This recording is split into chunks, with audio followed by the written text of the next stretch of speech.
Hey, I work for J.C. Penney. Think I'll lose my job anytime soon? First time chatter. Listen, man, or woman, or NB, I got something to tell you. If there's one industry that's recession proof, it's malls. If there's one industry that'll never, ever, ever crack, it's J.C. Penney in malls. I would not be worried.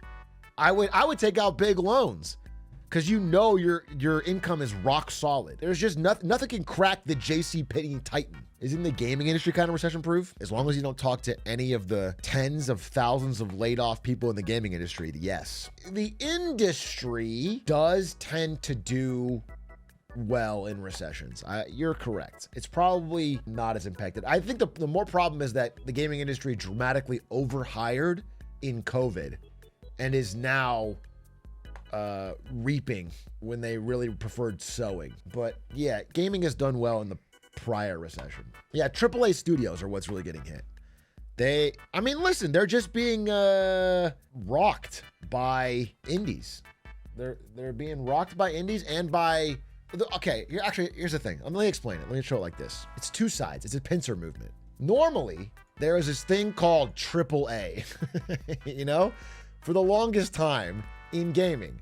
And that was the idea is you could throw a bunch of money at a game and buy like a big IP or throw just sheer size at it. The game was big enough and had enough crap in it that it would do well. Marketing budget, okay? And you'd get a certain amount of money, you get $3 back, you know? You put enough money in. But in recent years, there's been an attack on two sides. One is from what I wouldn't call it quadruple A. I'll call it, I don't know, infinity games, okay? Infinity games are like Fortnite, Roblox, Genshin Impact. Yeah, it's games as a service. Even League of Legends. League of Legends has been running for these are like live service games. And there's not many of them that actually do well. Some of these AAA games try to be like that, but there's like only a few huge hitters. These have infinite budgets, and games like this, they can steal your game and recreate it in Roblox.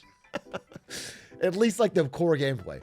So these games have been attacking the dollar here because a lot of people are spending a lot more time just playing the same game over and over and over with different things in it. They play Fortnite or Minecraft or Roblox or League of Legends, and they play that forever in all different modes. And then on the other side, you have indies. Indies have been attacking from this side by being way cheaper and focused on one simple good thing. So instead of being bloated and expensive, they're cheap and focused and cool. And it's become easier and easier to make these. And so they are getting to the heart of what gamers actually want quicker. They're turning around quicker. They can make the game in less time. They have their ear to the ground, so they know what people want. They can patch faster. So between indies and the Infinity games, this like Ubisoft tier, the AAA big game release has been getting f***ed over. It's been getting completely squeezed. And so this is where all the big studios had people hired, and that's where all the layoffs is coming from. It's not a bad thing, obviously, for like, I don't care about those companies, especially Ubisoft, I don't give a shit. It's sad for employees, always. Layoffs are always sad for employees, and it's a sign of mismanagement at the company who didn't predict the future well. But, you know, overall, it is, I think, a cool restructuring of the industry, except I am fearful of games like these particular because they have the in-game editors. So anyway, that's what's happening, you know? And it's interesting. But yeah, I don't like, it just bothers me, the idea of like everyone else's IP and game getting ripped off in Roblox and Fortnite. And it's like really hard to take down. And it is cool to see these kind of games die because they're bloated and shitty and they sucked. This is also kind of happening. Well, it doesn't really have this top end part, but like a similar thing is happening in Hollywood. You know, like in Hollywood, there's like not really this, and this isn't doing nearly as well. So it's really just overall declining. It is really just the overall decline. This is not really A24. This is YouTube, dude. This is content creation. People are just going to YouTube for what Hollywood used to make in a lot of ways. And that's putting pressure on the industry from this side. And then gaming as a whole is putting pressure on Hollywood from this side because people are spending more and more of their time on gaming and social media. So theaters are getting squeezed. I mean, I just saw that Marvel Thunderbolts, despite having really good reviews and a strong opening, is a flop. It flopped. It's not going to make its money back. If that movie can't make it, they got, I mean, that's the end of the strategy, dude. They did like a relaunch. They had good reviews. They had actors people liked. They had a good out of the gate, and it didn't work. It didn't sustain itself. The hype faded. So, you know, that was the big plan, to like bring Marvel back. It didn't work. It just didn't work. So they're actually in like a real like, oh, got to figure this out. And I'm seeing it too in LA specifically, because LA is dealing with an absolute hollowing out of the city as a place to make film and TV. Everyone is moving to Atlanta or Canada. That is where all the filming is being done because of tax breaks. It really is crazy. I mean, it's existential here. People are really upset about it and sad. I hope state and national government can figure out. Listen, it's unfortunate when companies play different areas of the world against each other to get lowest taxes. However, in LA's particular case, they have been like upping the regulation and taxes and squeezing anyone making movies or TV because they know no one will ever leave, but they're actually leaving. They're just leaving. The incentives are terrible. Like, it's not like they're like normal and people are going else. People are like it was hard to get people out of LA because there's so much, what do you call it? Like institutional memory. It has like talent and staff and time doing it, but it's a cultural, but it's getting squeezed out. So there are some bad policies that are like literally causing LA to be unviable economically as a place to make film and TV. They goosed the golden goose. Yeah, exactly. That's exactly right. Minecraft movie made in New Zealand for no reason. It's not no reason. That's the thing. If you're ever wondering why, here's what I found out. We watched Smallville yesterday. Smallville is a show about small town Americana, Kansas. Local football team, corn, cheering us on, Superman. It's made in Canada. It's filmed in Canada. You know why? Tax breaks. And they film everything. I mean, it's been for a while, but it's only accelerating. Canada, Australia, New Zealand, Atlanta. Atlanta is sort of like the spot in America. And that's where shit's getting filmed because it's cheaper. Psych was filmed in Vancouver. Dude, if you actually knew the amount of American TV series filmed in Vancouver, you'd realize that America has a picture of our own country that is actually Canada. Like the average American, when they think about different towns and cities, they do it through the lens of TV they've watched. And the TV they've watched is filmed in Canada. It's actually crazy. There's a great vid on why Vancouver is every American city. The first time I ever felt like a movie lied to me, I was 8 years old. And it was Homeward Bound 2, Lost in San Francisco. I love that movie! Because this isn't San Francisco. Oh, that's... What's this? I thought we were going someplace cool.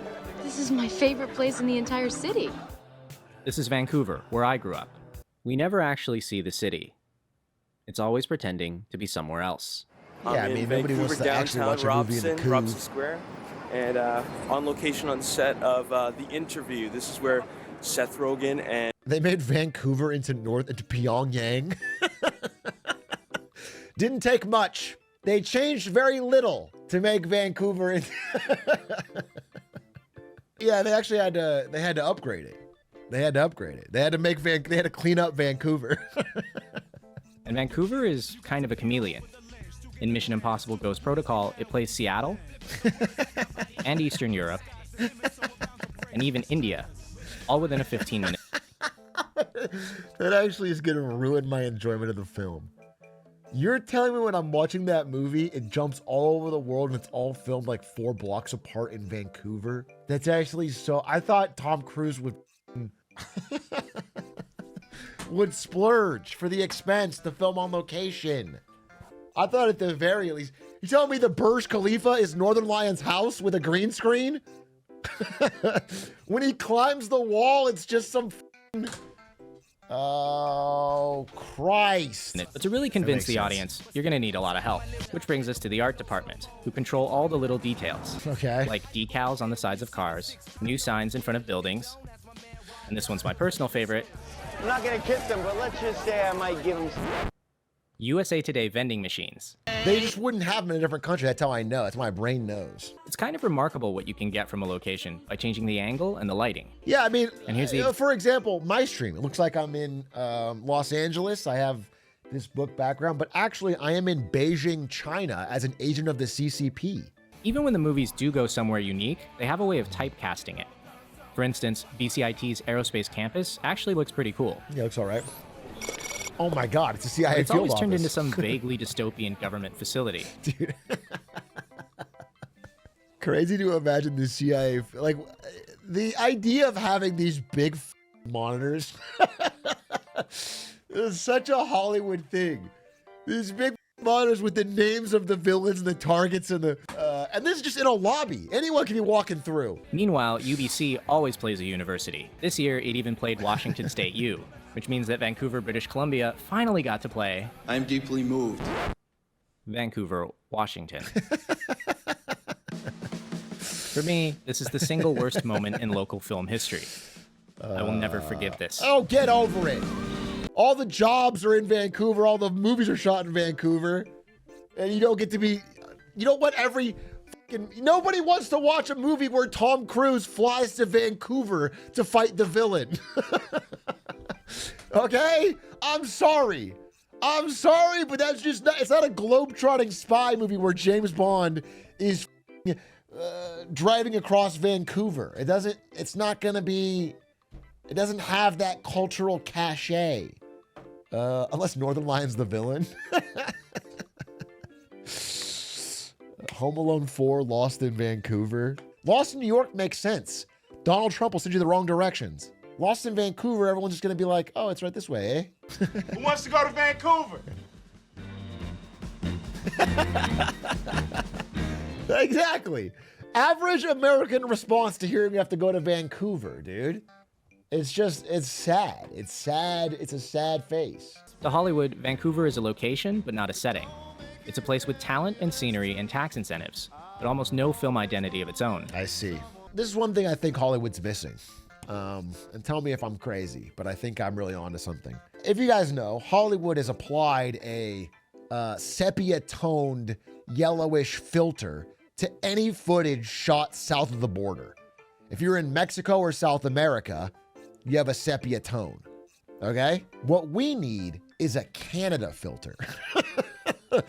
And so there's a filter over anything north of the border so that everyone knows that it's not in America. Because when I'm watching a show, I need to know immediately if I'm watching something that's not in America so that I can either disengage or pull out my phone or be prepared for, like, if there's violence, I don't feel bad about it because it's a different country. Ice Blue, yeah. So this is That's Vancouver, good. the third That's biggest good. filmmaking town in North America. And I think it's time we made a real push to create new images of ourselves. Well, given that this video is 9 years old and I still haven't recognized Vancouver in a film, it doesn't happen yet. Yikes. If anything, the amount of films being shot there has only increased, so. Happy Gilmore was shot in Canada? Is there nothing sacred? I can't believe Happy Gilmore shot. Can I confirm on that? Just one quick check. Happy Gilmore shot in Vancouver. Wow, it really was. That's shocking. That's the film I grew up, me and my little brother would laugh at with my dad. That's like our bonding Americana film. We would watch it in Germany as like a memory of America.